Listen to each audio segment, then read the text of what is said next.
नैना जैन। नैना madam yes sir. बहुत अच्छा। Yes. सादर जय जिनेन्द्र सभी को, मंचासीन सभी कविगणों को। जैसा कि हमारा दादरा नगर हवेली इकाई का विषय है महंगाई।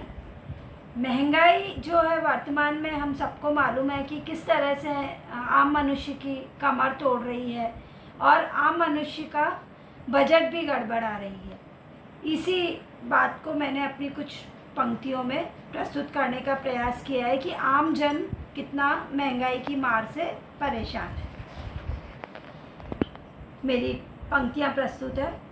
कुछ तो रोटी छोटी हो गई, कुछ तो रोटी छोटी हो गई, कुछ जेबें कमज़ोर हो गई। भूख बेचारी बेजुबान थी, सिर्फ पानी पीकर सो गई, सिर्फ पानी पीकर सो गई।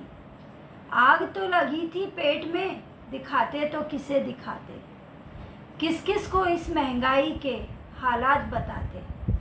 आटे दाल का भाव अपने आप पता लग गया, जब एक परिवार का मुखिया भूखा ही सो गया, जब एक परिवार का मुखिया भूखा ही सो गया। बोझ खाली जेबों का कम तो नहीं होता है, रोना तो तब आता है जब उसमें भी एक छेद होता है।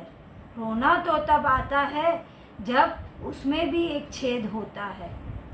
सब्जी भाजी दाल दलिया कुछ भी तो मुट्ठी भर नहीं आता है, और मेरी जेब से पता नहीं एक एक पैसा किधर चला जाता है, एक एक पैसा किधर चला जाता है। याद नहीं वो लम्हा जब बच्चे मुस्कुराए थे, मेरे वापस घर आने पे थोड़ा हर्षाए थे।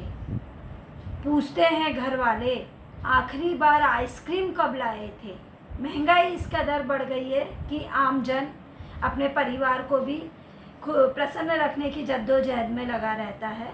तो यही पंक्तियाँ परिवार वाले कर रहे हैं कि परिवार वाले पूछते हैं आखिर आइसक्रीम कब लाए थे। महीना काली सुरंग सा हो जाता है जाते जाते, कुछ अपने ही हंसते हैं आते आते।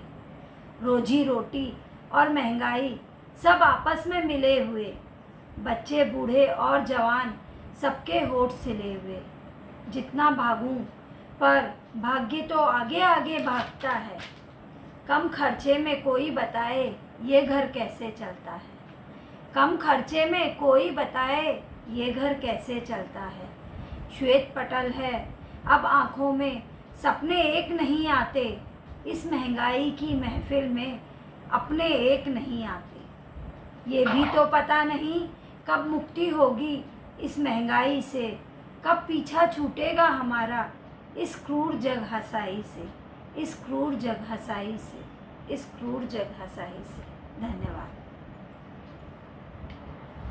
बहुत धन्यवाद। बहुत अच्छी प्रस्तुति रही नैना जी।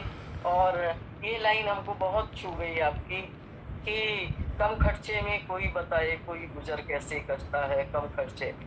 बहुत सही बात है। आजकल मिडिल क्लास की सबसे ज्यादा परेशान है और वो सोचता है कि इतनी कम आमदनी में पूरा घर परिवार कैसे चलाए। धन्यवाद आपको। बहुत बहुत धन्यवाद नैना जी। बहुत ही बेहतरीन प्रस्तुति, दिल को छूने वाली पंक्तियां आपकी एवं सभी से जुड़ी हुई है पंक्तियां। एक बार पुनः आपका बहुत बहुत धन्यवाद। धन्यवाद। कार्यक्रम को आगे बढ़ाते हैं।